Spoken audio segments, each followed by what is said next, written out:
Welcome back. Here we are, mid-November, late November almost, getting close to Christmas time. Orange Bumper Podcast. We took a break for a little bit, had some hunting trips we had to do, and you had the North-South Shootout. Pretty good race, yeah? No, not bad. Not bad. No trophies, but well, yeah. Could always be worse, I guess. Well, we're really excited to have with us today some folks we've been trying to get on the show for a while. Of course, you go way back with LW, and we're just now getting a chance to meet Wyatt, which I already like this fella right here. I can already tell he's going places. But Orange Bumper Podcast would like to welcome LW Miller and his son, Wyatt Miller. Welcome, guys. Thank you. Thank you for having us. Yeah, absolutely. Awesome to be here. And I've been super excited. Burt and I've talked a couple times about trying to get this done. And I can't imagine what paths we can go down with all the racing fun we've had. we've been had a great stretch of years of racing. So brings back a lot of good memories for me. Well, when I was kind of going through getting ready for all this, and it's one thing when you get ready just for one guest, but when you got two that are so like different, really. And plus knowing that y'all had raced together, and I'd been at some of the races, and there were some questions I was wanting to ask you. I was like, nah, probably better not do that one. Definitely not that one. But yeah, I mean, it just goes to show like how deep modified roots go. That you guys have raced together for how long? I mean, I know y'all were talking about it earlier. How long have y'all been? Did y'all start racing together? Golly, well, I remember I started running a few Southern I didn't run modifieds until the late 90s. I think 98 was the first year I ever even drove a modified. But I raced a little bit 98, 99 on the Southern Tour. And then I think my first full-time year on the Southern Tour was 2003. And at that time you were racing. I feel like you were just starting probably when I was, when did you start? What was your first year? I think my first year on the Smart Tour was 95-ish. So you would, so when I came in. I just won the championship in 02. Okay. The Smart Championship in 02. Yep. So, okay. So you won 02, I won 03. Yeah. So in that era, I'd lived in North Carolina since the 90s, moved down here from Pennsylvania for racing, but hadn't ran modifieds. My dad owned modifieds and crew chief modifieds my whole life, but I went different directions and ended up back in a modified for the first time ever, deep into my racing career, and, was racing with Burt and his dad. Maybe Jason was just, would he have started after you? I think probably so. I remember one of you, like it was like your first season or so when I was racing. So maybe it was Jason starting. It's probably he had just started probably. But I'll those questions that you want to ask that you look through, I want you to ask because there's some great. One thing I've it's been really with Wyatt's racing. It's been awesome, and Wyatt, of course, every kid wants to, go look back at pictures of their dad's races, and ironically enough, there wasn't in that era of the late 90s and early 2000s, there wasn't a lot of, there wasn't social media. Right. Yeah. There was internet, but nobody, archived things on the internet the way they do now. So it's hard to find. So when he searches modifies races, it's typically you and I at Bowman Gray for the 199. Right. So I think he's seen, I won Martinsville in 2002, and that was televised on one, maybe Speed Channel. So that we have on, archives of, and then the Bowman Gray race, and that's about all you can find when you search videos of modified racing in my era. Yeah. So that's what Wyatt knows is he's watched us race at Bowman Gray. Well, it wasn't just modifieds. I mean, you ran some ARCA stuff. You ran some trucks, some Xfinity. Yep. I ran, the first thing I did was I still lived in Pennsylvania. I ran dirt cars up there, just like a dirt pro stock for 2 years, and that would have been 91 and 92. I won the championship at Dundee Raceway Park, which is still up by Watkins Glen. It's named something else now, but that's where I started racing. And then in 90, 91, 92, 93, we bought an ARCA car, and we were in Pennsylvania. We ran a limited ARCA schedule out of Pennsylvania, had pretty good success, enough success that we realized I need to be in North Carolina. So in the winter of 93, I moved to North Carolina. Worked out of a shop down in Kannapolis with Booby Harrington was my crew chief. Booby was a legend in that era of NASCAR racing.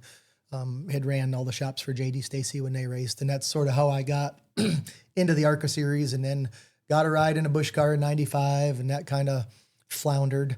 Ran a couple Busch races in 96, and honestly just pretty much ran out of sponsorship and opportunities and went to work. And I worked for Dick Trickle at the time was driving the Duralube 64 car for Shoemaker Motorsports. And I went to work for Dennis Shoemaker and worked there in 96, 97. We won the 2 races that Dick won under the NASCAR banner was Hickory and Darlington. I was there for both of those as a car chief. And then wanted to get back driving. So then in 98, I talked to my dad, who still lived in Pennsylvania, into going to his roots where it was modifieds. And I said, let's get a modified and go racing. And that's, and then it started. And that's what, when people ask me about my racing career, I said, I raced a lot, but I made my name in racing in the modifieds. The rest of it I had minimal success in. And, the modifieds is kind of where I put my roots. And I didn't, the modifieds are always been, when you mention L.W. Miller, if they know about me racing, it's because I ran modifieds. I've always heard Burt say with all the different cars that he's run, different racing series, just nothing compares to a modified. Yeah, I would have to and you say see how that, big he smiles. Yeah, like when you say that, there is right? no other asphalt racing that compares. I promise you that. Yeah. I liken it to the dirt racing with the sprint cars, and it's just like there's something about them. I don't care if it's an exciting race or not. When they go by you, and you are standing on a front stretch, and those cars go by, your hair stands up on your arms. And modifieds do that, and sprint cars do that on dirt, and that's the only things that do it for me. Yeah. So now, as we sit here right now, you're other than being, I'm assuming, Wyatt's agent, maybe? I don't know. Maybe Wyatt's coach on most days. We'll let Mom be his agent. Okay, well, and so what is your exact title now with Junior Motorsports? So I'm the senior VP of Motorsports, which is just a fancy name for, technical director or competition. I'm not the competition director. We have a competition director, but I would be above him as far as the director of motorsports. I ran the modifieds until it just got to where it wasn't a whole lot of fun anymore at a certain point for me, and Wyatt was born, and I just had other things to do. Up until then, I just raced, and I was housing short track cars and racing my modified and doing everything I could do just to make a living in motorsports. And Dale Jr. was trying to hire me to oversee his late model team that he had at the time. And I think in around 2012, 10, 11. Yeah, I think I went to work for him in 2012, in January of 12. And my job was to oversee the late model program, which was in a different building than the Xfinity team, which back then was the nationwide team. So I was supposed to spend 3 days a week in the late model shop, making sure that team was ready. At the time we were racing Josh Berry at Motor Mile. It was Josh's first year racing for him. And spend 3 days a week in the Xfinity at the nationwide shop. And I did that. And I saw, kind of gave them my analysis of what I saw and what I thought we needed to do different. And I think in 2013, by 2013, I had moved from the late model team into full-time Xfinity as the director of motorsports. And then that's pretty much what I've done since. I still have a hand in the late model team, but very limited. For a long time when Josh Berry was racing late models, I would still go to the races. And probably when William Byron started, I was still going a good bit. And then it sort of just fizzled out from there. And I don't go to all or many of the Xfinity races as well. I mean, my job is Mondays, Tuesdays, and Wednesdays, competition meetings, putting out fires when there's fires. And people say, well, what is it? What is your job? I said, well, honestly, my job is a funnel to smother anything that could be of a problem or a pain in the butt before it gets to Rick Hendrick or Dale or Kelly, but Kelly's my wife. So of course it gets to her regardless. So, I'm sort of the channel to make their lives, what we don't want is Rick Hendrick or Dale Jr.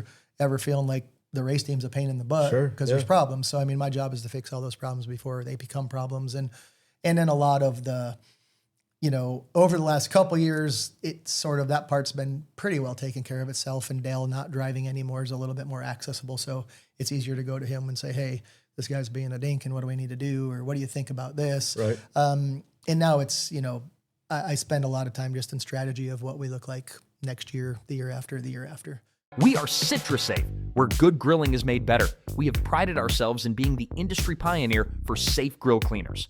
Our citrus-powered grill cleaner spray paired with our nylon bristle brushes is all you need when it comes time to clean your grill. We strive to not only save you fuel, but also avoid the dangers associated with ingesting metal wire grill brushes. Citrusafe is available at major retailers nationwide from Home Depot, Lowe's, Ace, Walmart, and many more. We also are available online on Amazon.com. Citrusafe, great for all grills. I'm pretty blessed to have a great job. And then comes along Wyatt, and he starts racing into 2020, and it's been game on. You took the words right out of my mouth, like how I was going to segue over to Wyatt, because I was going to say, and then comes Wyatt. So when I was trying to, go back and look at some of your races and stuff. So do you know exactly how many races you've won? No, I have no clue. I think like 60-ish. I think you're just at 70 something. I've got 72. Yeah, I think I know. I've been following because I'm glad you mentioned that, because I always like when he gets to 73. I think it'd be cool to say, hey, that's the win 73. Yeah. I've got as cool as this is, we can go on my race pass now and find most races. But he's raced a lot of races that aren't on my race pass as well. So I keep a running log in my phone. But yeah, I think you're probably spot on around 72. I know you haven't hit 73 yet, but you're really close. And Millbridge, you've got, you ought to have a plaque up at Millbridge somewhere. Not really. I've won, I guess, how many box? You won a lot of the beginner box races and some. Yeah. You won a good many box stock races as well. Yeah, I won like 4 box stock races. And I guess I won all the restrictor, or not all, but most of all the restrictor I've got you as the 2021 beginner box stock champion at Millbridge. Yep. A 2022 restricted micro champ at Millbridge. Yeah. And then you won your 3rd ever race at Sebastian Speedway in Illinois. Second ever race, right? Second? Second second or ever third? race. Second ever Okay. race. All right. Was it? Yeah. That's the that's first one I got pretty second. impressive. I'd say. So do you have your own trophy room in the house? Not really. No? Where's all your trophies? Well, I'm in my In room. his bedroom. He does. Oh yeah. If you ever get up to Burt's shop, it's impressive, because he's got is it 3 generations or 4 worth of? There's trophies at room. There's a few of Grandpa and Bobby's stuff. It's So 4. Yeah. the whole shop all the way around, like 3 deep, and it's on the ceiling. I mean, it's the way to do it. That's awesome. It's the way to do it. Kim won't let me bring them home. Well, I mean, I've got a few at the house. you got all day to admire them. She doesn't want to admire them anymore. Well, when I go home, I want to go home. So, Yeah, I can't blame you. Leave the racing at the shop and go home. Now, tell me this, and this is something I was wondering. How do you go from, especially with your dad's background, your whole family's background, how do you end up in the Champ Off-Road Series? Like, how does that, which I think is totally cool. As a kid that loved RC cars and building jumps and all that, like, I would love to do it.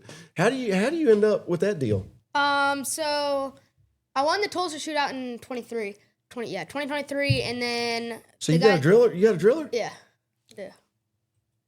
Yeah. I didn't know that. I'd ask you to bring it. That's pretty cool. That's royalty right here. Yeah, and then what happened after that? So when he won the Tulsa shootout, that's a pretty awesome race as Tulsa, because there's nothing else going on that time of the year. Yeah. So everybody in the 100%. motorsports industry, period, is watching it. And a guy named Ryan B that lives over in Denver, and he runs an off-road team. It's under the Chevrolet banner. And they had been running, he had a Pro Spec truck as well as a Pro 2 truck. He drives the Pro 2 himself, and he had a Pro Spec, and they were looking for a driver. And Ryan called me and, asked if I thought Wyatt would be interested in racing an off-road truck. And I'm like, well, I don't. Well, I'm sure he bear would. pooping in the woods. I mean, So I'd never been around off-road racing in my life, and I don't even know that I'd even watched him on TV at that point. So I said, let me do a little, research. And of course, I reached out to Jimmy Johnson, who thought it was the best thing you could do in the world, and Zane Smith, because Zane had driven for us in the Xfinity Series, and I knew he had an off-road background. And he's like, don't let him do it. I'm like, why? He goes, he will never want to race anything else. Well, I mean, what other racecraft can you have where after every single race, like all the body panels are like dragging the ground, Like, I mean, just I think it's awesome. And I actually had a call yesterday with a series director for the Champ Off-Road Series, and just kind of they're wanting to my feedback and talking through kind of what we saw for Wyatt, you know, when you ask my job for Wyatt, it's not his agent. It's just to help him and figure out what's best for him and how to build his craft. Right. And I said, you know, we went off-road racing that first year because I thought it'd be really good for him as a driver.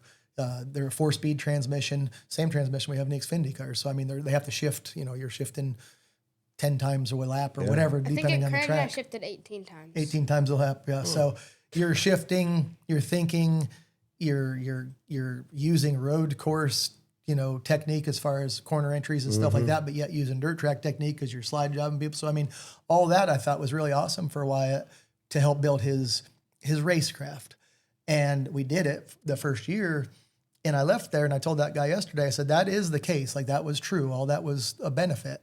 But the other big benefit is that we didn't see coming is it puts him on a giant stage and it lets him perform on a really big stage in front of people that are not in the same world as us. Right. So he's building his fan base and his brand base, but he's also able to make mistakes without the NASCAR industry saying, hey, I seen your kid being a dumbass. Right. So, I mean, when we ran, you know, most of those races that we run are anywhere from 15 to 20,000 people there. Crandon race, there's 60 to 80,000 people there. Wow. So for a kid to go and race in front of 80,000 people and have to get up on stage after you win or do whatever and Flo broadcasts all the races and then they get flipped over onto FS2. So, I mean, it's allowed us to put him on a really big stage, but yet he still can make some mistakes and not be really. And it's not like it's a kids league. I mean, he's racing adults. Yeah, all of it. We had to get an age waiver release for him to run. Yeah. He wasn't old enough to run. They gave us a waiver to let him run, which this pro spec trucks he drives, you're supposed to be 14 to run, and he turns 14 in February. Well, as dads that both have kids racing, what's the hardest thing to do as far as in the dad role? Like what LW is saying about being a coach and a mentor and all that stuff. I've watched you, and I have a lot of respect for how you work with Slate because I know you well enough to know there's times that you really don't want to say what you say. Like, you're guarded, and I don't know that I could do that. And It's not easy. No, it doesn't. It doesn't appear to be. But what's the most difficult thing raising a child to race? For me, balancing like everyday life versus racing life. And what I mean by that is half the time they don't want to listen to you. And at home, that's a different world. But when he doesn't listen to me when we're racing, I know that I'm not saying I know what I'm talking about every time, but I'm usually close. And so whenever I give you advice or whether I tell you something, don't give me the cold shoulder. Don't give me the I got it. Don't give me the I know. Just listen. Just listen. And so at home, you know, it's a little bit different world. But that balance between, you know, if I do get to the point where I do say, hey, do this or hey, do that, whether it's driving or sponsors or whatever it may be, a post on social media. Hey, what if you do it this way? I got it. No, don't give me that. Yeah. So I see why I'm smiling. When you said, oh, I got it. Like I've been down that same road, and I mean, you're spot on. I mean, exactly what Burt says is the way it is with us, and I mean, it's. I think that, you know, and I've been fortunate with Wyatt because I think he does respect my opinion of how to race and this and that, but he doesn't want. I mean, when I tell him, he may not absorb it, and he'll maybe cold shoulder me, but then I watch him do exactly what I tell him. So it's getting there. But there has been moments when he says, "I know what I'm doing. I got this," and I've seen it bite him in the butt before because we do know better. And I mean, I think that you know, that's just in the racing part. I mean, Burt's been a great racer, and we've made, you know, especially him. I'm long gone from it, but I mean, the laps that he's made and the success that he's had, I think our kids naturally respect and appreciate that, and they are going to listen to us. But I think it is, you know, he's 13, so I haven't got the real bad into the teenage years yet, but I'm sure it's coming. So I think that, you know, that being said, I don't know that. I think we're fortunate to have success in racing. So, like, you know, both Burt and myself have been successful. We can say, hey, we didn't win championships because we were lucky. Yeah. And, you know, so I think that our kids, they want, I mean, all boys want to listen to their dads. they don't want to let anybody else know they're listening. Well, to them. and you're exactly right. And we were talking earlier about that the race where you went in door slammed the green and white truck. Where was that? ERX? Yeah, the yeah. ERX, Minnesota. And then the other driver, an adult, was upset. I get it. As dads that have your kids racing with adults, which is kind of hard to fathom, and then you see your child get into it with an adult. Do you ever feel like it's taken out on you? Because if the other driver gets upset at a minor or a juvenile, then they make national news, right? Yeah. So, how difficult is it when you see that confrontation coming, with your child, whether they deserve it or not? It's it depends on how you look at it. And what I mean by that is I'm still racing. So if you take Slade out of the equation, I'm racing with kids too. Mm-hmm. So I have to put myself in that guy's shoes because I'm in that. I'm in the same shoes. Right. Yep. So the confrontations I've had with minors, I think we'll flip that around, and Slate has a confrontation with a grown man. It's tricky. It's tricky, but at the same time, if you're going to play a grown-up sport, you got to be treated like a grown-up. That don't mean you can slap them. No, but I mean, Maybe put them over your knee. But no, but that would be one of the first I've wanted conversations. to a couple times, but That's one of the first conversations I would have with my son is, hey, look, just so you know, you're going into a grown man, grown woman, an adult's world. Yep. And there are repercussions to that. So just understand. Yeah, I think I've paid enough attention to Burt and Slate as he's been racing. Burt is always, well, I don't want to say always. Maybe when you were a kid, there was heated moments, but you do a really good. He does a really good job of, like, I feel like your approach to the media is always really spot on, and you do a great job of owning it if you mess up. And that's what we want our kids to do. We want our sons to own it when they mess up. What makes me, if Wyatt gets in a wreck with somebody, how he acts or reacts after that is probably what sets the stage for how I approach it. Now, I can think of one particular instance that we were racing in Indiana, and it was early in Wyatt's racing career, and he was in a micro, and the guy dirtied him up really bad, and Wyatt stuffed the guy on the last lap. And back to the dad, that guy, and he was a big-ass kid. I mean, he was a kid. He was probably 22 years old or whatever he was.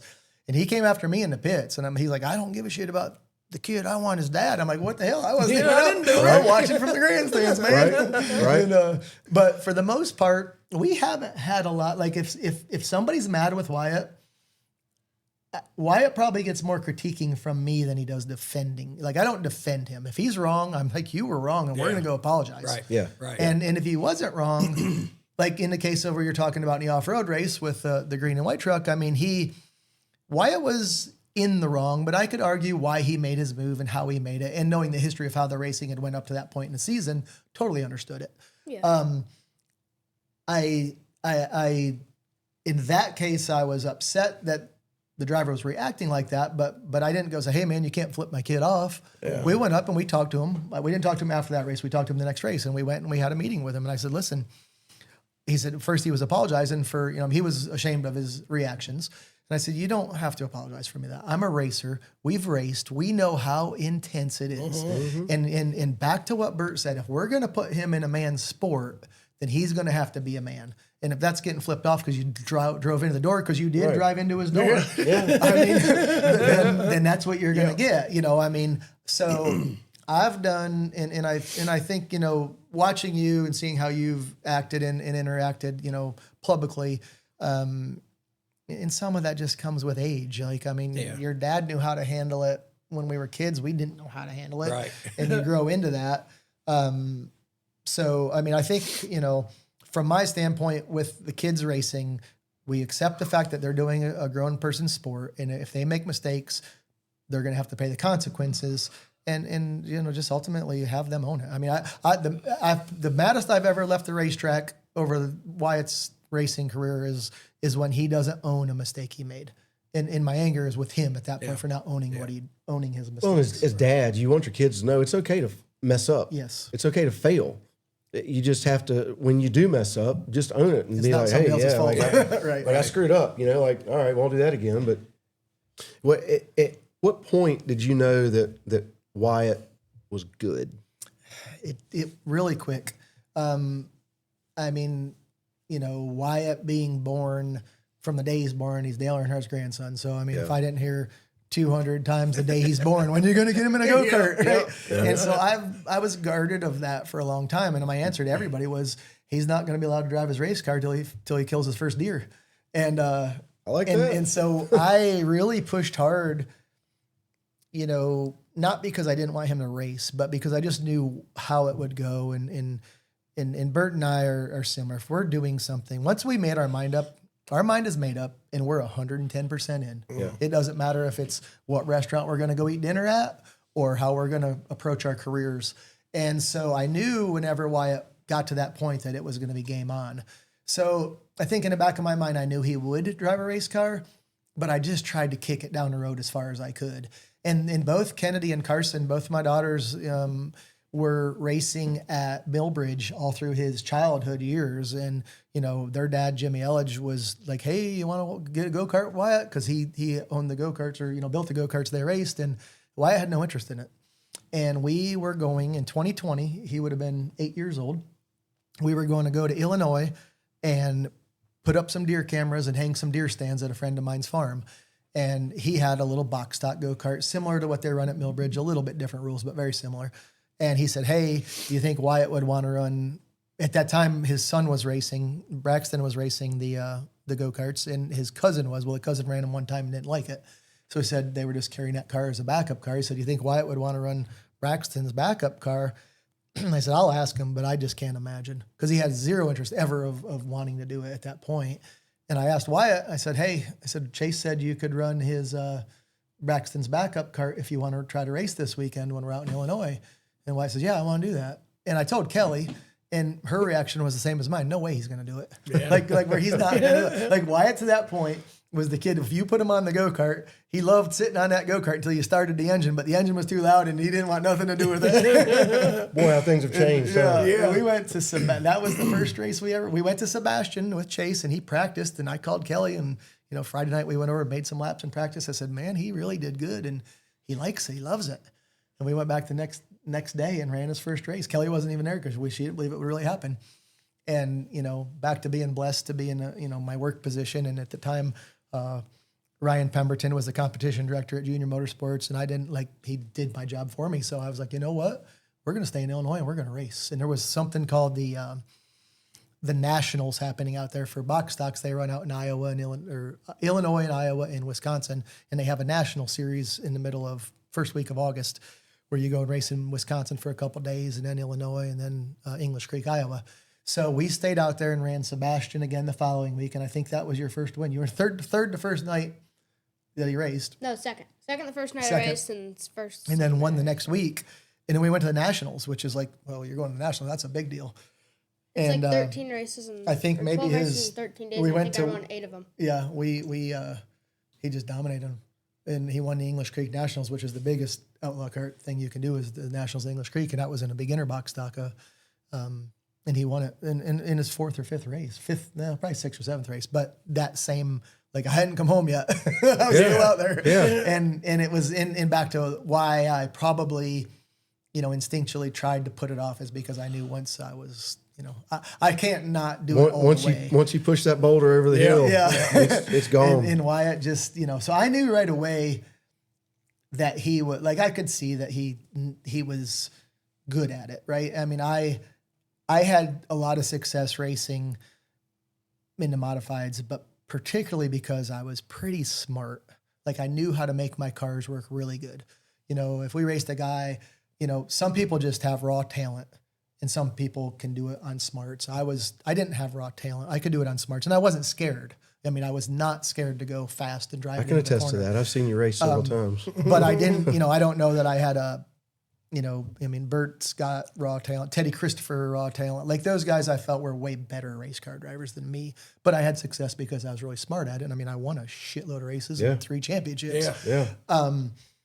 Wyatt, right off the bat, I saw had that natural raw talent that I didn't have. And he's smart. And I feel like if you put that together, I mean, I've dealt with a lot of race car drivers, whether it be, you know, at Junior Motorsports or our late model programs and then into our Xfinity cars, or even back to when I was just doing it on my own. I mean, if you have somebody that's smart and they have raw talent, you probably have something pretty special, because there's not, and I don't mean smart, everybody's smart in one way or another, but I would ask Wyatt the first year he raced why he did something in the race, and he could walk me right back through it. And most drivers cannot do that. Most professional race car drivers cannot do that. They can't. They're like, I don't remember what happened on lap 79. And he can tell me on lap 79 exactly why he entered the corner, how he entered the corner, and what it did at 8, 9 years old, at 9 years old. And so I'm like, he definitely has, you know, I saw that. And, you know, people, I know all dads feel like special about their kids, but no different than, I mean, my personality wouldn't allow me to go all in with him if I didn't believe it 100%. Right. I would just, no, we're not doing this. So, you know, that, I mean, and he's spoken for himself since doing it. I mean, it's been cool. So tell me this, Wyatt. What is your favorite part about racing? Winning doesn't count, because we know everybody likes to win. Going fast. All right. So your favorite thing's going fast. So in a perfect world, if Dad said you can race whatever you want to race starting tomorrow, what would it be? Off-road trucks, sprint cars, dirt late models, and You ever thought about getting a modified? yeah, I have. Dad won't let me. Oh, really? Really? Well, you know, the Clash is coming up at the stadium. That'd be a great place for you to. Oh my goodness! You know, do not bring that boy to Bowman Race Stadium. It's invitation. Don't do that to him. Well, it's a one-off. I mean, if they're not going to bring a modified with him in it, then you know. Name one guy that did a one-off in a modified. Well, that's true. Yeah. Name one guy. That's true. Because I've told you the story about Bobby Lamont. Oh yeah. Don't do it. Hey, you remember when Carl Edwards came and ran that modified at Concord? At Concord, He got his hand into him. Yeah. Well, I remember He was fast for a few laps. when we were doing the no takes and drive thing, and your modified was out, and Kyle came over and was walking around it and everything, kind of looking, and I went over and I said, what do you think? And he was like, I'll tell you what I think. He said, that right there, that's a damn race car. It's hard to beat a modified, man. Yeah. It's hard to beat it. All right, so Dad says no modifieds. You don't want to do any kind of drag racing or anything? No. You want to turn left and right. You don't want to go straight. Okay, I can see that. Now let me ask you this: who do you think is a better driver, Mom or Dad? Dad. Because you know your mom used to race, and from what I've heard, she was seriously really talented. Yeah. She's going to be listening now, you better. I was going to say, careful. It's Christmas time, man. I'm giving you an opportunity here, man. That's when you look right in that camera and you say, Mom was the best I've ever seen. How much does your mom play a role in your racing? I don't know, a lot, I guess. Yeah, she's 100% supports. It's at some point. I'll tell you a funny ad lib to what you just said about his mom was Wyatt had to go. He ran Hickory in a late model 2 weeks ago. And so he'd ran it in the spring a few times and then hadn't ran it all summer long. And I'm like, well, you need to at least go practice before we go run this race. So he wanted to go over there Friday while I was on a hunting trip. And I said, Kelly, can you take Wyatt over to Hickory and let him practice that late model Friday afternoon? And then I flew home Friday night. We went to the race Saturday, all of us. But Kelly, she sent me a little video and they were getting ready to go. They had to be at the track at noon or whatever it was. And they were walking out on the porch and she said, oh, hold on, Wyatt, wait a minute. I got to go back. I forgot to get my driver's suit. And Wyatt's like, what are you talking about? She goes, well, I thought I'd bring my driver's suit. That way, if, you're not really sure what the car's doing, I could drive it. There you go. And she got it all on video, but I don't think he fell for it. You knew better than that? I knew that wasn't happening. Yeah, she teases because we have, that's, I've heard that 1,000 times, since Kelly and I have been married, as far as, fans will come up and say, you were the best one, you were the best Earnhardt racer there was. And she loves to hear that. She takes good pride in that because, that makes her feel good. She should. I can't argue. Yeah. She's been, Kelly and I both, love what Wyatt does and being a part of his racing. And I think that I've maybe have missed 2 races ever. Kelly maybe missed 10 races ever. Like she goes, we live in our camper all summer long, just racing and chasing racing. And we've been, you know, if Kelly's not there, it's because there's some other event going on that she has to be a part of or whatever it may be. So yeah, I think we're both your number one supporters. Where's the one place you haven't raced yet that you just have got to get to? Like if it's the last place you're at. LW, you're in trouble, man. You're in trouble, man. I'm telling you right now. Holy cow. Do you know what would happen if they introduced you when you rolled out at Bowman Gray Stadium? That place would lose their mind. I mean, absolutely lose their mind. Yeah. I was laughing. Wyatt ran a 360 sprint car for the first time last weekend in New Mexico. And the guy that owns the car was talking about different places that he wanted to try to go race next year that we could take Wyatt to. And he said, man, there's a big 360 race at the Talladega short track. I said, can you imagine announcing Wyatt at the Talladega short track? I said, they'll have that place sold out. That would be all. I mean, that would be really awesome. I think every place is Earnhardt country, but that is really Earnhardt country. Right. Oh, yeah. Now, tell me about the number that you run. I run 73 because that was Dad's number. He beat Burt a lot with that numbers. Touche. Come on, man. Back me up, man. Come on. I told you I like this guy, man. I told remember you. when LW came in, he really forced the rest of us to step our game up. When he came in and you had really good equipment and resources and was winning races, and it was either keep following LW or step your game up. And so that's the thing that stuck out to me when you first started. Yeah, it racing definitely, with us. I was fortunate enough to have raced on the Northern Tour for 2 seasons. Yeah. And I was really bad at it the first year. I did good in dirt cars, and I did okay in ARCA and Xfinity and all that. Just didn't have the money to get where I needed to be. But I struggled bad the first year in a modified, knocking the front tires off at every race just because I didn't know enough to use the bumper. I'd never driven an open wheel car. And once I learned to protect the front tires, I got really good at it. The second year, by the end of the second year I ran the Northern Tour, I won Martinsville, which was the biggest race you could win. Didn't you win Martinsville once? He did. I did. He yeah. did. He did for a little bit. I was looking for where the trophy might be. It's the clock. It's just a different clock. I was thinking about that actually coming up because they got on a transmission something on that. Right? A lot of politics involved. I know that they didn't. The Northern Tour wasn't about to probably let a Southern Tour driver win that race. That was Absolutely not. Yeah, Absolutely that was the not. time frame. But Burt won that race. I mean, everybody knows he won that race, and you always ran good at Martinsville. So did I. Yeah, I mean, yeah. for whatever I always reason, loved Martinsville. he had one of the gears in his transmission was wrong. I don't know. I've always just ran really good there too for some reason. But I mean, when I won that race, I had no business winning that race. I'm like, I had not done shit to that point, but I just started getting my rhythm the second half of that second year. I almost won the big race at Thompson that year. We ran out of gas. Martinsville race was like a turning point for you. Yeah, that was a turning point, 100% turn. Like I went into that day, and do you remember that racing with Jesus bunch that used to go to the modified races, and that Reverend Pat, I can't remember Pat's last name, but they had a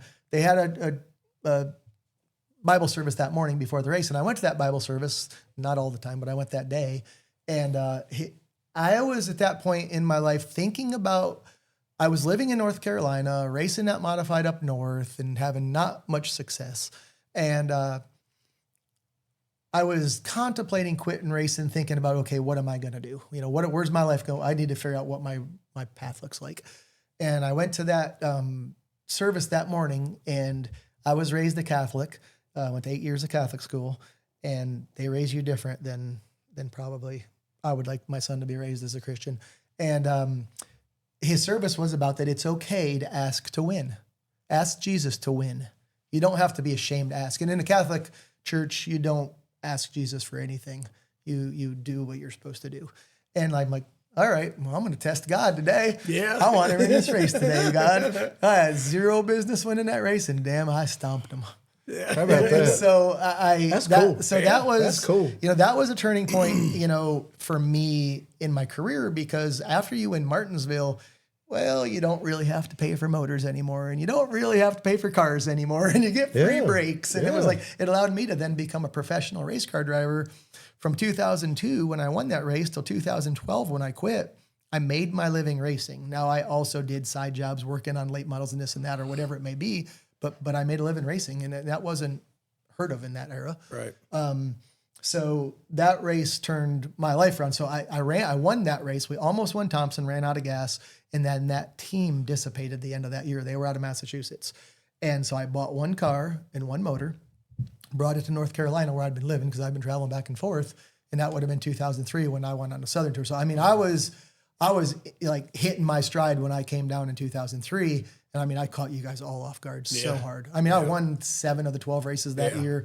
The ones I didn't win, I ran second. Yeah, dominated it. Yeah. And you know, Burt's right. Like they weren't ready for that. Right. But then it got a little harder and it got a little harder. And then I started my life getting busier. I won the championship in 2003 under the Smart Tour banner. And then in 2004, I won I won 3 championships in the Southern Modifieds. One under the Smart Tour banner. The following year, I won under the ASA Southern Modified banner. And then I won in 2007 under the NASCAR banner. Didn't you have and y'all can correct me if I'm wrong, were you part of the disaster that happened at Charlotte? There were 3 people. I thought yes, it was. I was. Was that, it was you, was it Brunholzel? It was and Andy Seiss? Andy Seiss and me and, who was the other one? Savali, that's right. Actually, did you win the championship? He ended up winning. Yeah. I was supposed to win the championship. That was freaking Savali took me out. I thought that was you. I won the race. Right. And then we're sitting there in victory lane and they're tallying up the points and they're like, you won the championship too? I said, what? Like we were. Yeah. That Savali took me out in that race. And I can't even honestly tell you why. Because he's James Savali. Yeah, I mean, I don't even know that. Like, I can't. No, I'm good. James. I mean, I'm good with Savali now. But yeah, I've seen him do things. I don't remember like a bad moment leading up to that where I like had it coming that I remember. I don't remember, but yes, it was a drama-filled situation. And of course, I'm pissed because we go to Charlotte for the championship race and race on that track, and of course the kid takes me out, and that was. I feel like, that was after. Yeah, that was 2010. Yeah. That was the first year I started working with you. And I remember that vividly being in Victory Lane. I think your mom actually came up and was like, Burt, you won the whole thing. I didn't know I won the championship. Because I remember seeing you, because I always like watching for the fights and stuff. And I remember watching you walking back to the haulers. And I remember there were a bunch of women that were just yelling. Yeah, a bunch of women just yelling. I didn't get in a fight, but there was fighting going. I remember somebody because Savali was driving for Hillbillies bunch, and it was and I never did good with a Hillbilly bunch with any of their drivers. I don't feel. I drove that car one time at Friendship and it got rained out, so I never got to race it. But I liked them guys, respected what they were doing, but we just never hit it off. But back, one thing. So I came in, we had a lot of success, and I just want to say this because I made sure I saw Burt at the banquet maybe last year or the year before. Year before. Yeah. And Slate was with him, and I wanted Burt and I had some confrontations, but they were never bad. No. Like you were really mad one year, must have been maybe 2004, because you're like, you're not going to win the championship. Like I remember that statement coming out of your mouth. Maybe it's an ace or somewhere. And I'm like, and you didn't, went into the last race thinking he's going to wreck me out, not going to let me win the points, because I don't think I was racing you. I think I was racing somebody else in the points, Junior Miller or somebody, and it didn't get to there. But I wanted to call. I did win the points, yes. I wanted Slate. So I when I walked away from modified racing, I had to walk all the way away. I couldn't go watch a race. Right. I didn't want to be a part of it. I had to be negative about it to keep myself from wanting to go back and do it, right? I had to brainwash myself for several years to be okay with quitting. And it was always important to me. And I saw Slate at that bank when I said, I just want to tell you that regardless of what anybody ever says, because people in the modified pits run their mouths all the time. Yes, they do. I said, I want you to know that I respected your dad and your grandfather and your family. I mean, you guys were on a pedestal to me in that whether we were fighting or racing or not fighting and not racing, I've always respected what you guys were doing in the modifieds, and had the Myers bunch on a pedestal to me of like, yeah, that's my people, right? That's the kind of guys I want representing what I love. Well, and so that I've always been impressed with the way you guys have done it. Appreciate that. And your dad was kind to me when I showed up down here to race, and he didn't have to be. But all that being said, and what I'm saying, and how awesome that sounds, I have to admit, in 1998, the first modified race I ever won, he's got a guy on his car named Junior. Junior, the crew member, I got out of my race car, tried to take my helmet off with my head still in it. I don't remember what happened, but for some reason, I don't think we even got into it on the track. But Junior and somebody else on Burt's crew thought we got into it on the track. And when I got out of my car, one of them had me by the body and the other one had me by the head, and they were trying to take my helmet off and it was still strapped onto my head. So God bless Junior. All of that respect I'm telling you I have for them is even after stuff like was silly like that. Yeah. So I mean, we had that time in my life was, you know, I'm loving my life right now with Wyatt's racing. It's the best part of my life to this point. But those years were unforgettable. Yeah. Those years are what my life was about. Well, and all those hard times that you go through trying to figure out, is this for me? Is it not? You know, am I doing the right thing? Am I making the wrong decisions? You know, and he doesn't understand it now, but he will when he gets to be your age, is only helping you to help him, even when he thinks you're trying to hurt him. Exactly. You know, and that's the hardest thing in the world, is let your kid fall flat on their face sometimes. And, you know, I mean, and our sons are the same age. And you're right about as that they get older, being a teenager, you do have more you're going to have to deal with. I promise you that. But, you know, and Wyatt, that's one thing that if you haven't figured out already, is that a lot of your success is God-given, but it's also because you're surrounded by a lot of people that want to see you succeed. Well, I'm sure the same way. I want better for Slate than I had. Exactly. I want him to. I don't want him to have to struggle in certain areas that I had to struggle. Yeah. Yeah. And that's, you know, I think I've learned a lot.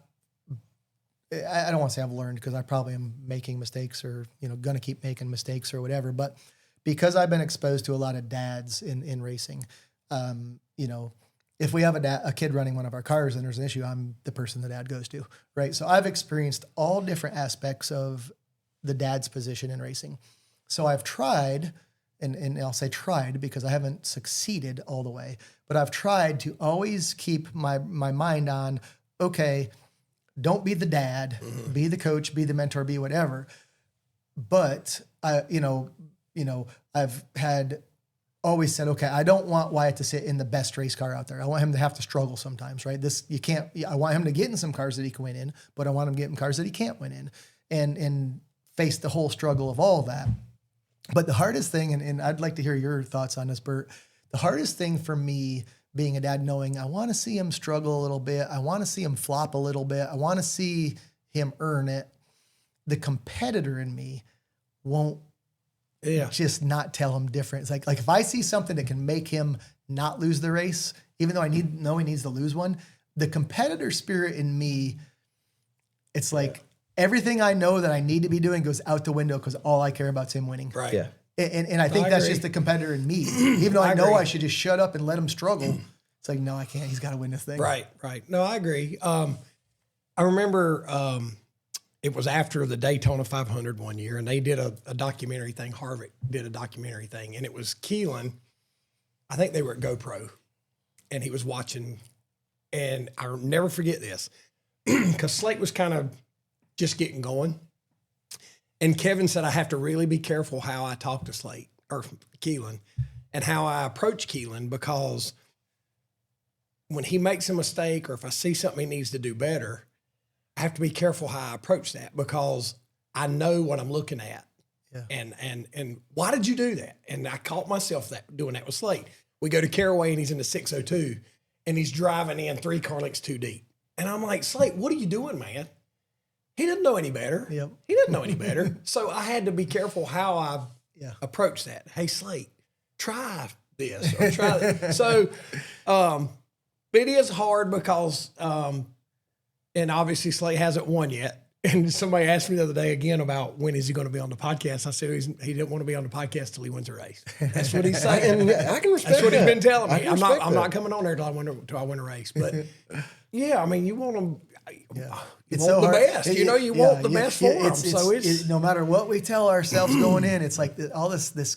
I mean, I tell people, I mean, man, I turn into an ass sometimes, and it's just I'm so competitive. Yeah. But I mean, that same spirit's why you succeed. Yeah. And that same spirit we want in our kids, which, I mean, that they have it. But yeah, that's my biggest struggle with the dad in racing is not letting myself be the racing dad that I've had to deal with my whole career. The dad, I call them dad goggles. Yeah. The dad goggles. Yeah. The We see a lot with dads, football. there's a lot of that in the modifieds too.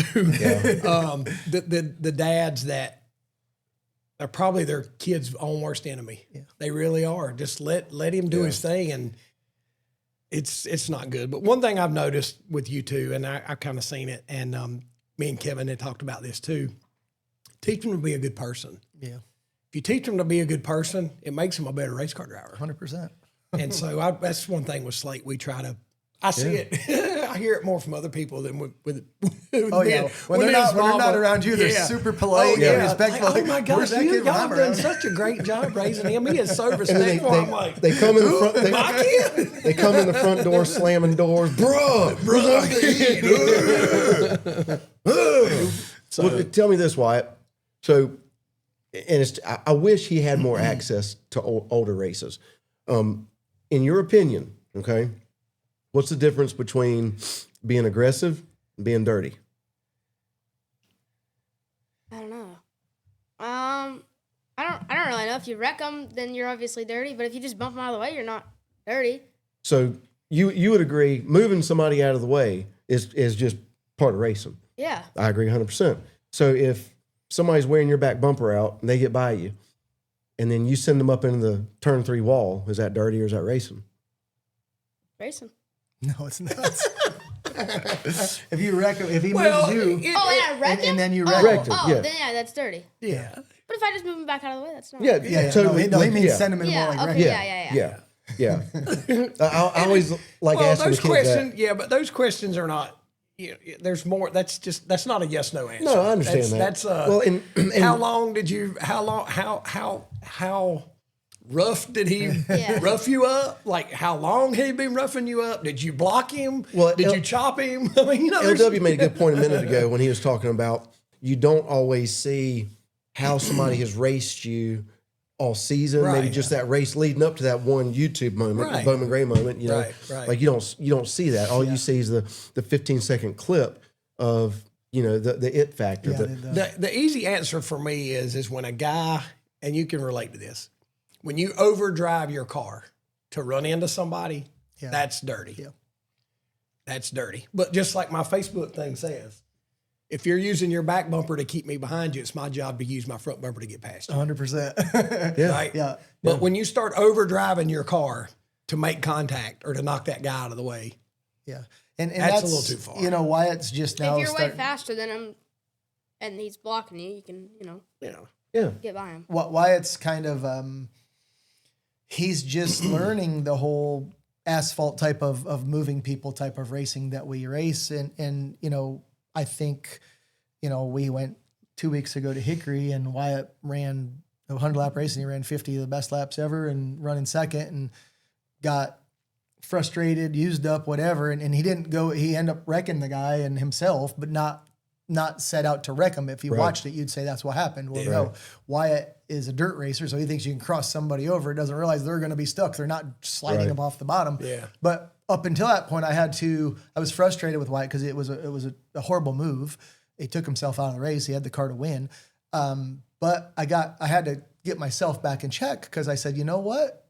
As I sit here and think about all of his racing, he has raced nothing that you can move somebody in. Right. It's all been open wheel. Yeah. And so like when you're racing a sprint car, a micro sprint, whatever it may be, outlaw kart, I mean, they'll lay on each other a little bit, but you can't, there's not, I'm going to run you up this end, you're going to run me up the next end. So he's still learning that. Well, I figured it out in a sprint car the other day. Yeah, he did. He's moved some in the sprint car. I watched your races from Hickory earlier this year when I think you got your first late model win.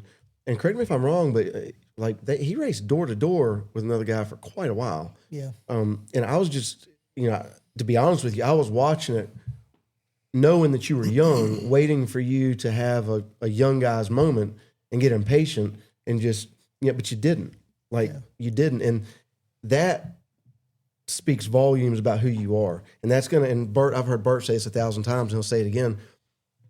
that will dictate how people race you in the future. You know, because there's a lot of guys that Burt races against and your dad used to race against that, you know, they'll just give you a cheap shot just because they can, just because they want to be able to say they took L.W. Miller out or they took Burt Myers out, and that's their claim to fame. But then there's a lot of other people that you can race with, like Ryan Preece. He's going to race you hard, but he's going to race you fair. And that's the kind of reputation that you want going forward. Well, if I could ever give you any advice. And in their situation too is they're waiting on you to make a mistake. Yes. They're begging you to make a mistake. Yep.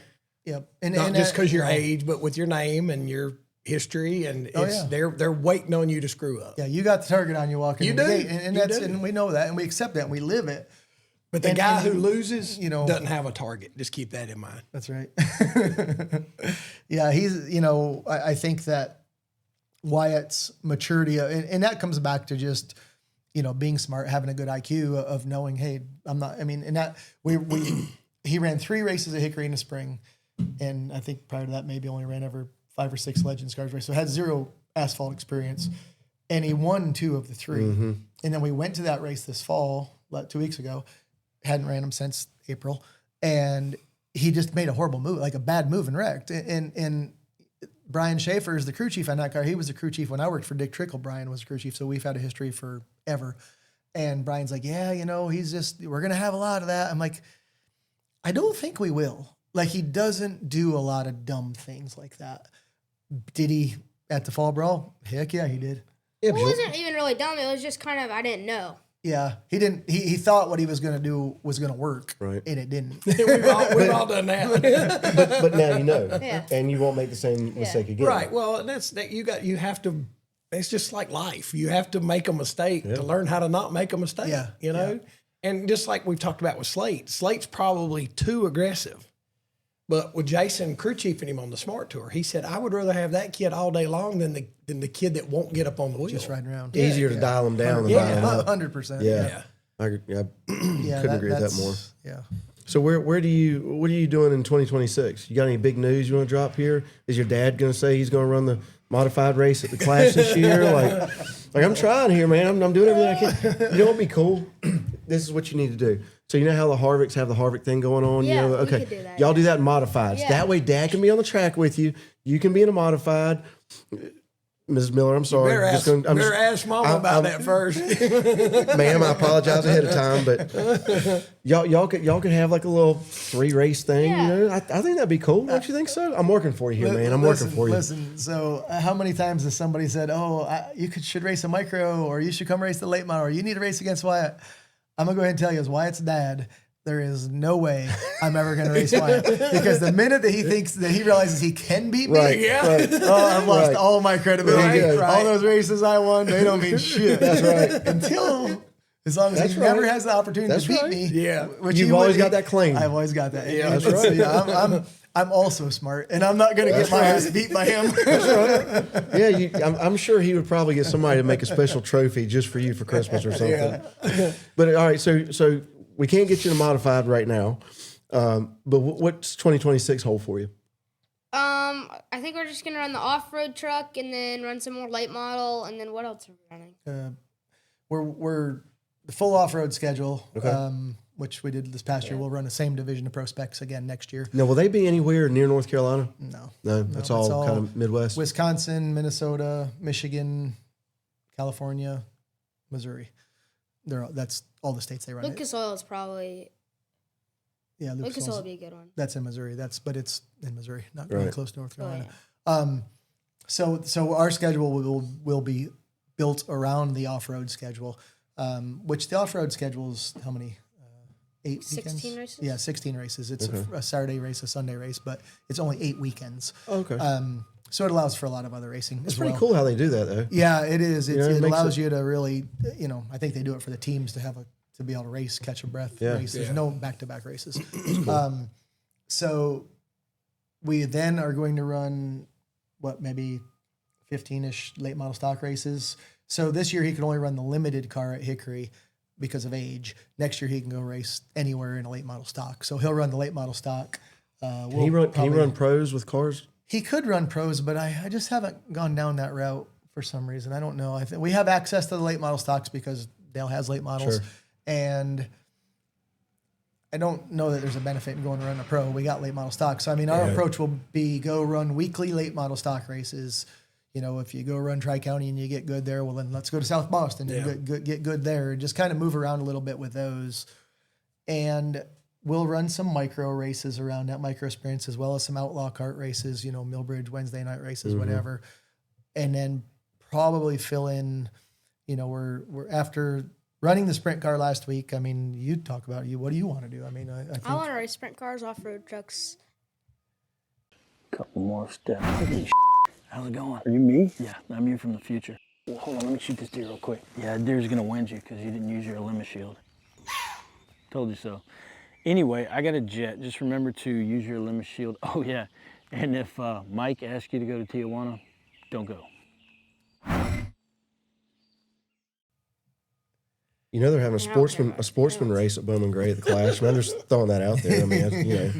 Yeah, we. I feel we'll probably run off. I'm trying, dude. I'm doing everything I can, man. I'm throwing you a bone every time I can. We'll end up doing probably the 360 sprint cars a good bit also. Is Millbridge not an awesome place to run? It is unreal. I mean, it is, and people that have not been to Millbridge don't really know what they're missing. Yeah, it's. I was just having this conversation with somebody in Texas last week. Millbridge is the racetrack. Like, is it a great dirt track? No, it's not a great dirt track. We go to a lot of the tracks in the Midwest that are more racy, top, bottom, dom, whatever. Millbridge is the only racetrack you can go to in this country that is full of racers. So if there's 25 cars at Millbridge, 23 of them, their parents or the driver themselves, whatever, make a living in racing. Yes. So they're all good, and they all have good equipment. Right. And, you know, Millbridge is, would you think Millbridge is the hardest place to win in a micro? Well, I mean, other than Tulsa. Well, other than Tulsa, but yes, because you have numbers there. I think Millbridge is probably the toughest track that we go to in the country. Millbridge to and win Port at. City. Yeah, Port City, which is in Oklahoma, that's also another one. They're really good there. But yeah, so They're all to just have very, very, very, very, very good micro racers. Like, they're all. yeah, that's micro That's country. where they've. Yeah, that's where all the they all Millbridge get is built. just so efficient at how fast they run their show, and Yeah. I mean, from a spectator's point of view, you can see a lot of racing in one day. Yeah. But to your point, it's a great place to hone your craft. I mean, you can go over there on a Tuesday night or Wednesday night, and it's a who's who of NASCAR country. And, You know, I think of the episode that happened at the off-road race where the guy got upset with him. And I told this guy this. I said, listen, my kid is not going to be intimidated by you.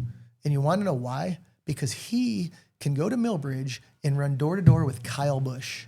He can run door-to-door with Kyle Larson, Cannon McIntosh. So, I mean, we go run our weekly track, and he is racing against the best drivers in the country. So if you can go up against Kyle Busch or Kyle Larson, what the hell is this guy? Like, who are you? Right, Whatever. yeah, right. Who else is left? Yeah. Right. So you can't do that in any other sport, right? You can't go in college and play against a pro a football player. right.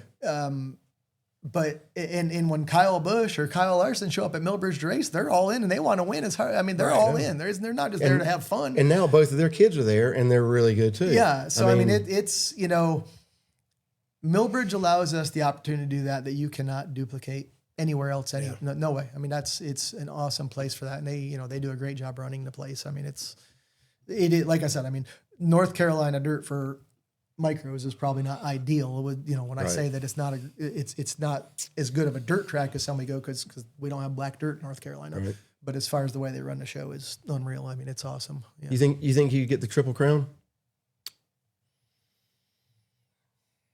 No, he's not allowed to run non-wings. Yeah, I am. Not sprint cars. You never know. Sure. Yeah, there you go.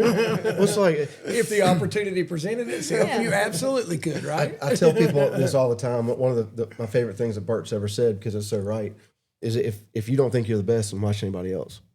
100%. So if somebody asks you if you think you can win the Triple Crown without thinking about it, be like, yeah, of course I can. That's not being arrogant. I mean, that's you're a good driver. You got good coaching. You got good everything. You know, aside from racing, which we've talked a lot about, but what else does Wyatt Miller do in his off time other than racing? What's your Truck sim. passion? Doing what? Truck sim. Truck sim. All right. Totally nothing to do with racing. Well, it's on a racing. It's on his iRacing rig. He's just happy to drive a tractor trailer. Yeah. Oh, it's a tractor trailer? Yeah. Oh, I didn't know that. Okay. Yeah. Okay. I thought you were talking about like Expand. Tell him what. Yeah. Explain It's what like truck sim is. it's literally like you own a trucking company. Really? Yeah. And you can drive the truck and you can. Can you do the honk honk? Yeah. It's got a honk honk on it? Yeah. I have to check this out. That's the only reason I like riding with That's Mo. cool. He let me honk the horn. That and putting that Jake brake on. Get right all the way back from Bristol. Now you like to hunt quite a bit? Yeah. Hunt, fish. Ride dirt bikes. Really. No all I ball do. sports. No. No ball sports. All right. Now I know because we have a Well, lot. racing. We have a lot of people. Well, Racing. yeah. We have a lot of people. Different kind of balls. Yeah. A lot of people balls that for watch that. this podcast, and so I know they're going to send us a question. So I have to ask you this. All right. Is there a girlfriend? No. You're really quick on that. I was. Smart man. Smart man. Just make that passion the race car. You're doing right. Well, what? So let's say you're 14 right now. So let's jump ahead 10 years. 13. But 13. Yeah, close. Okay. All right. Jump ahead 10 years. You're 23 years old. Uh-huh. Where do you want to be at 23 years old? Racing sprint cars and off-road trucks. Uh, And modifieds, hopefully. There we go. And that surprises me because with all of the stuff you do with Junior Motorsports and in the NASCAR world, it surprises me that he doesn't say, being a Cup car. Cup champion. Yeah. Well, That's a what lot you of would people, expect. a Right. lot of people just automatically jump to, I want to be in a Cup car. The fact that he doesn't say that, I think is, it's not good or bad. That kind of surprised me.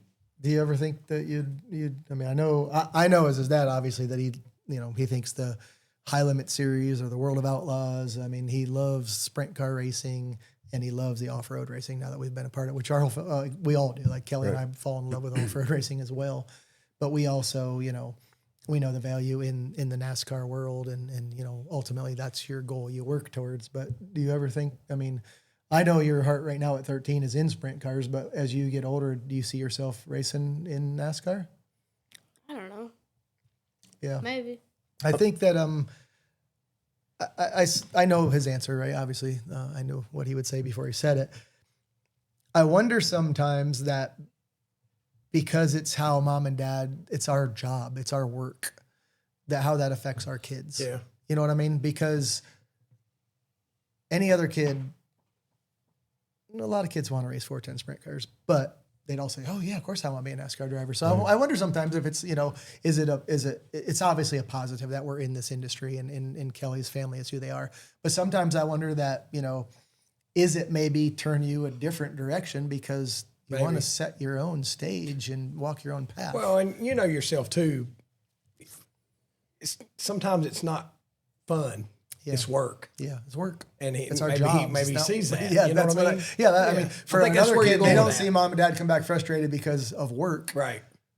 In as owners of a race team. Right. So, yeah, I've been, He wants to have fun. I try to not influence him on what he wants to race and how he wants to. I do influence him how he wants to race, but how we want to get to where we're going. Because I also want him to do this for fun. And I mean, we have some opportunities that would put him in a position where he would have to, it would be a job immediately. Right. And I'm like, 13. are you ready for a job? Yeah, I mean, you got the rest of your life He to doesn't even work, want to mow the grass. right? Well, I would if I got to run like a skid steer or a excavator. Yeah, he or wants a all the dump fun truck. jobs. Yeah. I mean, it sounds like Connor all over again. Like, that's crazy. So I think I Kelly's more open to all of it, right? And I probably am a little guarded with a lot of it for that reason. Some of the opportunities I'm like, I don't think we're ready to sign up for that yet. Not because he's not ready, Right. just because I don't want to make this not fun for him. Right. And I think it is. There's a lot of navigating to figure out where you want to go. I mean, your question that you just asked him, Do you have a girlfriend yet? Well, guess what? That changes the game, doesn't it, Burt? Yeah. So, Yeah. I mean, there's a lot of things ahead of him in his life that are going to help steer him to where he ultimately wants to be. My job as a dad is to prepare him to be prepared for any of it, right? So, yeah, we're going to learn how to race asphalt because if that is where he wants to go, he'll be ready for it. Yeah. We're also going to race dirt because that's where he wants to go right now. So trying to prepare him and then kind of letting it steer its own course because I back to doing something 110%. You're very fortunate that you still race cars because at which point you don't race cars anymore. You will focus to 110% your son, and it's drives you crazy. Yeah. I mean, Right. your freedom right now is going and racing yourself, right? And that's great. Yeah. And for me, I don't have that. So what do I have left? Just helping him. Yeah. So it's it's hard. It's But a challenge, and I don't want to be the one that steers them down the wrong path. No, but I think dirt, especially with the sprint cars, is gaining momentum. I think to an equal balance of where maybe NASCAR is losing some. And I enjoy NASCAR, but I've also found myself watching some of the high limit stuff and just seeing the crowds there and the enthusiasm. And it's not a shot at NASCAR. If anything, it's a compliment to what the high limit series and some of the other dirt series are doing, is they're drawing in young talent like this. Yeah. And I think that where they're rising is where NASCAR is kind of falling. It would not surprise me if his generation, there's more kids like that you ask them, oh, you want to go NASCAR? Well, I think, a different path might be, but I think that's going to be more and more frequent with kids that age. And that's for sure. And that's kind of, like the off-road racing world. I mean, what an awesome world to be in. Like, it is wonderful. But you look at it and say, okay, can he make a living being an off-road racer? He could, but it'd be really hard. Yeah. And it wouldn't be a great living. Now, he could make a pretty great living racing sprint cars. Mm-hmm. In the olden days when cup drivers were getting paid crazy money and all that, well, you couldn't compare to that. Right. But now in the world that we live in, with the way it's so competitive and hard to make financial ends meet on race teams, it's like they can't afford to overpay a driver to the point where it's silly. And so now it's like, you could go either avenue. Obviously, Wyatt's fan base with his heritage, with, the Earnhardt name is NASCAR people. Mm-hmm. But we go dirt racing and they love them just the same. We go off-road racing, they love them just the same. But I think that, I do agree with you. I see short tracks, asphalt short tracks, just, it's hard. I mean, they're struggling. I mean, it's not like it was 25 years ago. So when you see that, and then you go to the dirt race, and we went to a sprint car race last weekend, and there's 35 cars there. It's like, there's cars, there's people, there's like, wow, look at this. and so that just shows there's energy. Yeah. Have you thought about doing that big Baja Desert race in one of those trucks? I don't want to. I mean, that'd be a great race for you and your dad to race against each other in. We could race together. You could race together. I'm not riding with him either. You mean Dad doesn't want to sit there and do this right here for you while you're driving? Would you trust me? Would you listen to me? Yeah. Yeah. Turn left. Well, I don't know. You are getting pretty old, so maybe not. Yeah, I can't see that good anymore. We might take the wrong turn. Yeah, tell them about off-road racing and what you think about that. Expand on that, buddy, because I think probably most of the people that are watching this that don't know a lot about off-road racing. I mean, to explain the tracks that you race on and what they are. I mean, you're not just desert racing; you're a closed course. Yeah, it's pretty much a road course with jumps and dirt. I mean, that is what it is, I guess, right? Yeah, It's all outdoors. All of them are outdoors. all outdoors, and all the tracks are. Like the biggest track's 2 miles. Is it 4-wheel drive or 2-wheel drive? There's both. What The do truck you I rate? race is 2-wheel drive. 2-wheel drive. So you steer a lot with the back wheels. Yeah. Yeah, there's only one 4-wheel drive class for the trucks. Now the buggies, the side by sides are all Right. 4-wheel drive. But for the trucks, there's Pro Spec, which is what he runs. There's Pro Light, which is the next class up, and then Pro 2. That's the 3 2-wheel drive classes. Okay. And then the 4th truck class is Pro 4. Pro 4 would be, quote unquote, the top division, the Cup Series. Okay. Pro 2 would be the Xfinity Series. Okay. That being said, the guys like Jimmy Johnson, all race Pro 2, Sheldon right? Creed, yeah, they all came through Pro 2s. So the Pro 4 would instantly teach you a lot of bad habits for anything else you want to race. Right. I mean, because now you're driving off the front tires. Yeah. The Pro 2s. Because you can literally swing it in backwards and just hold the wheel straight. Is there a right way and a wrong way to hit a jump? Yeah. What's the right way compared to the wrong way? Like the wrong way, well, is if you land like this or this. How do The you right prevent way. that? What? How do you prevent that, though? Oh, like using the brake brings the nose down. But I mean, if you're like this, you can bring the nose down with a brake. I guess I don't really know how you would fix it, or if like this, you can't really fix Yeah, that. at which point your nose down, you've entered the jump Yeah. rope. You just hold on. And I'm assuming you don't want to be sideways when you take No. off the jump because Nope. then you're going to land sideways probably. Yeah. That's probably going to roll you over. Have you rolled one yet? Yeah, twice. At least twice. How was that? Maybe more than that. It's actually not that bad. Like it kind of feels like you're just on a pillow. Does everything just slow down? Yeah. Like I flipped at Crandon, and apparently I got hit while I was flipping. I didn't really feel that, but like I hit the berm, and it flipped. But I was like, it's not bad, but it apparently was pretty bad.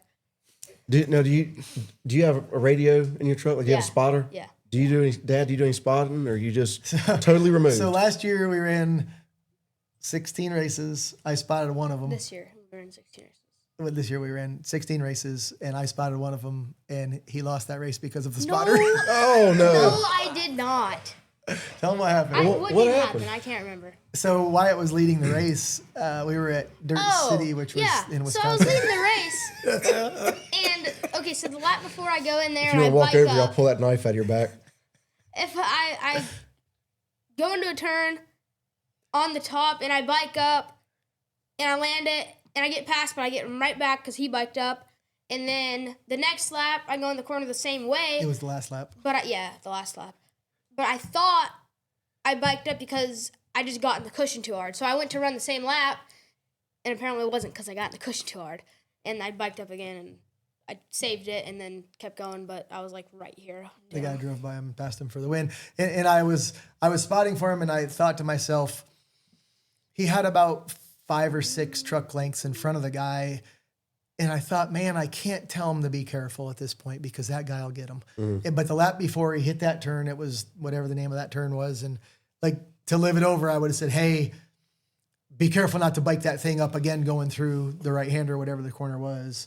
But I just kept my mouth shut, and damn if he didn't bike that thing up. And that guy drove by him for the win, and he finished second. So yeah, that was my spotting race. That was the race. That was it, right? No, and I do speak up. I mean, even at the late model race, I think next year I may be a spotter. I feel like I'm going to look. I haven't spotted for him in the late model, just because I don't really want to influence him too much.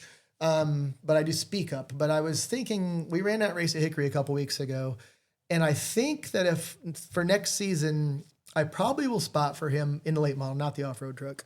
I don't know enough about the off-road racing to be that guy. But in the late model, because I think I'll look back on it if I don't. Someday I'm going to look back and say, if I spot for him, I'm like, man, that was cool. I spotted for my kid. Yeah. You know, I spotted for him his first year he ran asphalt. That was cool. And I think if I don't, because I don't want to get too, like, I want to stand back in the shadows. Yeah. But I think I'll regret that if I don't. So we've talked about, Wyatt wants me to spot for him. He's like, Dad, I want you to spot. And I was like, no, you let those guys do it. Them guys that know what they're doing, do it, right? But I think, I know I can do it in a late model, and I feel like I can add some to his success. And I think I will look back as being a dad and like feel good that I did that. And if I don't, I think I'll regret it. I'll regret it. I'll be like, man, why the hell didn't I ever? Yeah. Probably like I'm going to someday regret never racing against him. I'm someday going to say, why the hell did I never go race against my kid? I mean, everybody's offered it up, but I think I will spot for him probably next season in a late model just for that reason. But I still want him, you know, I put my 2 cents in because that's who I am. I say it the way it is. I say what I think, and The sorry. 602 race at Caraway at the shootout. And Jason Spotter was spotting for Slate. And I'm up on the thing. And Jamie was up there with me because Jamie was kind of crew chiefing Slate for the 602. And I put my headset on and I took the mic and I folded it back up over here. And he was like, let's see how long that lasts. Right. And I was like, nope. And I did not. Now, I did tell Jamie to tell him some stuff. But go to I'm like, all right, nope. I'm not going to say it. I'm not going to say that. Well, I think drivers make the best spotters. I mean, yeah, because you know what to look for. For sure. For sure. It's I've done just enough spotting for you to know I'm not good. I mean, I'm good in a pinch, you know, like when there's nobody else I don't left, need much. No, I'm not hard to spot. No, but I mean, I think like, you know, if you spotted for Wyatt, I think you wouldn't realize you were stepping out of the dad role and get back into the racer mode until after, because it would just come so natural to you. My problem with Slade is I say too much. Yeah, I think that on the asphalt, I feel like I can watch it and like I'm going to help. Everything I say is going to be I probably won't lead him down the wrong path. Right. You know, unless it's just a mistake. In the off-road world, it's like I'm watching that happen, and it's like you're seeing so much that I don't even know where or what or when to say it. Like I didn't say a word. If that would have been an asphalt race, I would have told him exactly how to drive that corner, and he'd have won the damn race. Right. Yeah. Right. But I didn't, and you know, so that you could have, but you just didn't. Yeah, I think that I try to kind of let him learn. You know, on his own, you know, even talking here today, I know I've talked because I mean, this is exciting for me to say with Burt. Like, I've loved this show. But if this was any place other than this setting right here, I would not be sitting at this table with him because I want him to. Right. I mean, if I wasn't here today, he would have talked for 45 minutes straight. Because I'm sitting here, I'm talking. But we're talking about old times. Oh, yeah, right. You know, this is a different scenario. Typically, I step out of this scenario, let him do it. And whether that's talking about what the race car's doing or talking about, you know, what they're going to do, when they're going to do, how they're going to do. I just try to let him do it with the different, you know, the beauty of what we do. So we're getting ready to do some graphics right now for him. He's ran 7 different types of race cars this week. Oh, wow. So, I mean, he's ran a non-winged micro. I mean, we could say 9 technically because he's ran an outlaw non-winged, an A-class non-winged, an outlaw winged, an A-class winged, an outlaw kart, a dirt late model, an asphalt late model, a 305 sprint car, a 360 sprint car, and an off-road truck. So he's every one of those. Well, not every one of those. Most of those are with different teams. So he has to learn, you know, how to work with Tommy, and he has to learn how to work with you, and then he has to learn how to work with Burt. And they're not all. I mean, we know people aren't all the same. Right. So you know, to help broaden his understanding of it all without him even knowing that really that's what's happening. Yeah, but he at the same time, he might have sat here and talked for 45 minutes straight, but he needs to see that Dad was an OG. I mean, seriously, you know. I mean, there've been a lot of conversations that I've had with Slate, and Burt and I kind of, I guess, had like a unwritten agreement. Like at the racetrack, I'm not afraid to kind of be the asshole and say the asshole thing because he needs to be the dad. Yeah. You know, I don't know anything about race cars like you guys do. But I do know, like, sometimes, you know, hey, man, like, you're faster than the 3 in front of you. Like, quit being a puss and go, you know? But that's not his position to say. Yeah. And there have been times that I've talked to Slate, and Slate's like, you know, I was really frustrated after qualifying, but, you know, Dad came over and gave me some pointers, and I feel a lot better about it. Like, that's what needs to happen. Yeah. You know, and that's one of the cool things, just listening to you guys and how involved you are, because I'm sure there's a lot of kids out there that their parents aren't always involved. Like they just get sent off to do all these races. Oh, yeah. You know, they're hoping for the success. Those are the easiest ones for the race team, by the way. Right. But tip of the hat to you and your wife for, you know, what y'all are doing. And Wyatt, I hope you understand that, you know, you've got an opportunity that, and I'm not talking about the racing or the Earnhardts or any of that stuff. Like you've got 2 parents that are genuinely interested in what you want to do and are doing everything they can to help you fulfill their dreams. Because as dads, you know, we all feel like we've been successful, but it doesn't necessarily mean that we achieved our dreams. And you don't realize till you get a little bit older that what our real dreams were, we have achieved. We're dads and we've got good kids and stuff like that. So, you know, all I'm saying is don't forget to thank Mom and thank Dad and give them a hug. And thank who do you need to thank when you get I know, in the I victory always every forget time. to thank God during my interviews. Yeah, I've always loved that you always thank the Lord for Try. your position. Well, And- you have to. and- I try too, Listen, and I forget every I time. mean, Wyatt, right, yeah. Wyatt is a super little Christian learning young man, and he knows and he prays every day. And he gets out of that race car and he looks at me and I'll be pointing like this. Yeah. That's like, to make sure you thank God. And he says, "We're number one." And he gets up and he talks and he gets done. He's like, I forgot to thank God. Like, so he hits it about once every third time or once every fourth Yeah. time That's probably all right. in his interviews. But you know, that's the kind of stuff I tell him that, you know, I'm proud of what he does. And I know he's going to have success, but I want him to be that guy. I want him to, if you listen to one of Burt's interviews, I mean, you might not, maybe you do forget, but I haven't heard you forget. You always thank the Lord for the opportunity and being in, and putting him first and foremost for letting us be here, because we're not here without him. Right. And I think that, you know, the stuff like that, like, I commend you on that.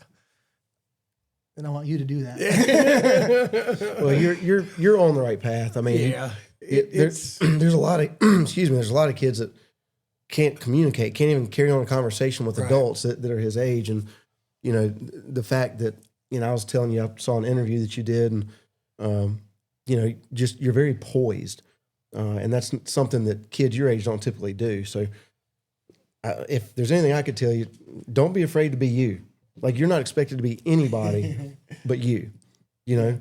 And tell them what you told me when I was on you about your interviewing skills and comparing you to the other kids. Tell them what you told me, how you want to do it. When I told you should listen to that kid's interview, he says everything right. He said, Dad, and this was recently. He said, Dad, because everybody else is doing a really good job of teaching our kids the same things. He said, Dad, I don't want to be like that. I want to be me. yes, 100%. Amen. I'm with that. Well, I know that you all have a full day packed up, a full week for that matter. We appreciate more than you know, you guys taking some time out of the day. I know you're busy and coming down here to see us. Well, before we get real quick, did you kill a deer in Ohio? Did. You did? Mm-hmm. Oh, because I know you kill a lot of deer. And you want to tell us about that? Or Yeah, we so there's a fun story we don't know about here. Yeah. You remember what that guy in the green truck did to you? Yeah. Okay. So what happened? I've had a bad history of sometimes shooting some questionable deer. I get impatient, or sometimes I just get mad and I want to make a point. So we're on this really, really good lease in Ohio in Adams County, which is like sacred ground in the deer hunting world. And one of the guys who I feel like, if whatever he says in the hunting world is gospel, he's taught me so much. He's on this lease, right? We've got all these cameras set up. We've got all these great shooter bucks and everything. And my goal was to get something 150 inches or bigger, because that would have been my biggest ever. And so this lease that Tommy and I are on is a very well-maintained lease. I mean, it's like no stone left unturned, like bulldozers every summer to clear out the trails. Like, I mean, nice. Right. So I want to honor that and you know, take a good deer. So my buddy Michael, who's a trooper, this morning we've been talking about this one stand, and there was this shooter buck that was supposed to be, that had been coming in. And so fast forward late in the evening, and I'm sitting in a completely different stand, and I hear this noise up to the right, and I look up, and here comes this buck down the hill, and I was like, ooh, looks all right. You know, he's pretty wide, you know. So I kind of reach for my bow. Well, as I'm reaching for my bow, my phone goes off. So I pull it out, and it's Michael. And it says, that one in there now is a shooter. So that's like Dale Earnhardt telling you, hey, this car's set up to win the race. Right, That's all you need to know, right? Right. I put the phone back, and I'm watching this deer coming down, whatever, and gets about 35 yards, and, you know, just shoot it, runs about 40 yards, falls over dead. So I sent him a message back, just shot it. He said, you shot that deer? I said, just shot it. He's like, oh, okay, all right. So I get to thinking, I'm like, how does he know that deer is here? Because I don't think there's a camera here. He was in the wrong stand. So I said, in the grand scheme of things, I'm not a young hunter. I just haven't killed a bunch of great deer. So I sent him a message back, and I said, how did you know that deer was here? And he said, I forgot. You're not at the barrel stand. Never mind. Too late. I already shot the deer. The shooter was at the stand. He thought you were in. Yeah. So, I was happy with the deer. It's still a good deer. So I'll defend you a little bit. So Wyatt and I have 3 shooters on our list at our house in Statesville. And Oh yeah. and the other morning, I was in the middle of watching Dukes of Hazzard. Dad says, the shooter's here. And so I got my gun and I got ready to shoot it and I shot it and we got to it. It definitely wasn't the deer that I was so what happened? Hey, was, brother, I feel your pain, man. I feel your pain. It was earlier in the morning. That morning, I pulled the camera card at lunch and I Yeah. looked at it and I was like, "Oh, that big 8-point was in here this morning at 8:30. Let's go hunt there. He'll come back tonight." Like he was daylighting. Probably just went and bedded I'm down like, somewhere close. He's close, Yeah. right? So we get in the stand and we're watching 3 doe and he gets his phone and he puts a little earpiece in and so he's sitting there watching the Dukes of Hazzard on his phone while I'm watching for deer, but. If he enjoys doing it, so be it. As long as one of you's hunting. I'm enjoying it because I'm hunting. Right. And so I saw the deer. There's 3 doe were out there, and then they looked up, and here comes this buck up the hill. And all I saw was horns, and I'm like, in my mind, it went instantly that's that 8-point that was in here this morning. Yeah. And fortunately, of the 3 shooters that we have, it was the smallest of the 3, but he was on the shooters list. It was a mature deer. It just didn't have the rack that we thought. He's dead now. Well, Regardless, he's dead. after I shot this one, and I'm sitting there having my moment and everything. Here, same path, bigger buck, Oh yeah, 20 yards in front of me, yeah. That's how it works. and then another one about 40 yards in front of me. But yeah, it's win some, you lose some. yeah, we Yeah, and then so they dropped me off at the stand, and it gets dark at like 6 o'clock, and so they already knew I killed and everything, and usually. With Tommy and with Michael, my buddy that I hunt with, like it's a big celebration, they can't wait to get to you. And See sometimes your they'll get out deer, and stand early, they and want to see your whatever. deer. I mean, that's what I would have done. But so it gets dark at 6 o'clock, like 6:15. I'm just sitting there in pitch black dark, 6:30, 6:45. Well, at this point, see, we're in a position we don't have cell service. Yeah, nobody has cell service. So it's not like I can be like, hey guys, like don't forget me. yeah. So like now it's like 7:15. I've been sitting there in the dark. I'm hungry. I want to go recover my deer. I know where it is. I'm whatever. And so finally, I hear a side by side. Well, apparently, they all go gather back up at the meat spot, and somebody's like, "Hey, where's Philip? You know he killed, right?" And Michael says to Tommy, "Well, you didn't get him." And Tommy's like, "I have no idea where he is." So finally, they get up there, and but that's all right. Goodness. It's all good. Well, as always, we want to thank everybody with Citrusafe for providing us this nice studio. We're going to have these great guests. We're going to have Wyatt and LW sign the door here in just a little bit. We do still have some cars on, are the cars on racefangear.com? Yep. Still have some cars, T-shirts. I'm assuming you're working on some new T-shirts and stuff. For this upcoming year. Yeah, for next year. They won't be on there for a while. Yeah. Maybe do you have any news you want to break today? No, I don't think so. You sure? The most popular driver. Okay, yeah. You're going to put the link up, I guess. It's for Smart, the most popular driver. Well, yeah, I think you can vote 4 times a day. 4 times a day. So, go Better go vote for Burt. Yeah. vote for your favorite driver, I guess. You got a car ride when you leave here. You can knock those 4 out. Then get Dad's phone, get his 4. Yeah. So we kind of talked a little bit about the Clash. What do you think's going on with the Clash? You think I'm looking forward to it. Yeah. You got anything in the works for it? I'm you talking about the cup side. Yeah. So I'm just in talks. Right. Nothing's in stone yet, but just trying to make it happen. Right. I mean, obviously I want to make it happen. And You know what would be really cool?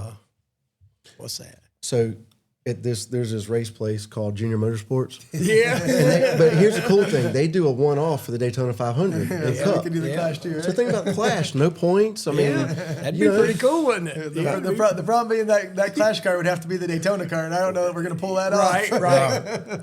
well, I was talking to somebody that's involved with the Clash pretty instrumentally, and their suggestion was make it, if you win, you get in the playoffs to try and make the racing better. Yeah. I threw in also, they tried to do the Run What You Brung in North Wilkesboro for the All-Star race. There was a lot of pushback. Why not make it the Run What You Brung and you get in to the playoffs if you win at the Clash. Make it exciting. Yeah, I mean, that'd be the pretty cool. we talked about before. I was really impressed with how good the racing was. Yeah, I didn't think it'd be very good. I 100% thought, no way this works. I was the first to tell you the race is going to be terrible. I didn't think it would work, and it did. It was really good. It was really good. It's a good show. I feel like probably a Cup car 4 years ago, it wouldn't have worked. Right. I think those new cars, the bigger brakes, they're and more the like a wide modified. They tires, got good tires, they got good brakes, and I think that suits why that was able to work. You know, that the old car, it wouldn't have been the case. Yeah, and the composite bodies. Yeah. I was impressed with that race also. I didn't think it would go as well as it did. And obviously, I mean, I think the big gamble to me is the weather. Like you're scambling the weather so bad that time of year that's like, man, that could really go bad quick. Well, did I It was mention cold, but at least it was dry. I did mention this modified race, right? Okay. Yeah. All right. Just throwing that out there. I actually I did go test at Bowman Gray since I've quit racing. I did test. I didn't let him race. I probably should have let him race. Wyatt, back before Wyatt was a racer, I went up there and drove Brody, Tony Bakers were helping Brody Jones. Yeah. I went and tested Brody Jones' car, and Wyatt was little. You were probably about 6 or 7. Yeah. Probably. And he says, 6, 7, 6. 6, Couldn't 7. get by without it. I was waiting on him, but he wouldn't do it. He wouldn't do it. They and Wyatt, I tested it in the morning, and I was like, all right, buddy, he said, Dad, I don't want you to race this thing this afternoon. I'm like, what are you talking about? And I came up here to test it. He's like, no, I don't want you to race that. I don't want you to race. And I didn't race. I don't know that I really wanted to. I don't think I was very good. But Wyatt was all not for it. He didn't want me to run that car. Wyatt, the year I quit racing in 2012. He was born 2012. And so I quit racing after Bowman Gray. So up until August, he'd been to the races, but he was this big going to those races that year. Another regret in life is that I never won a race and got a picture of Wyatt Ryan victory that.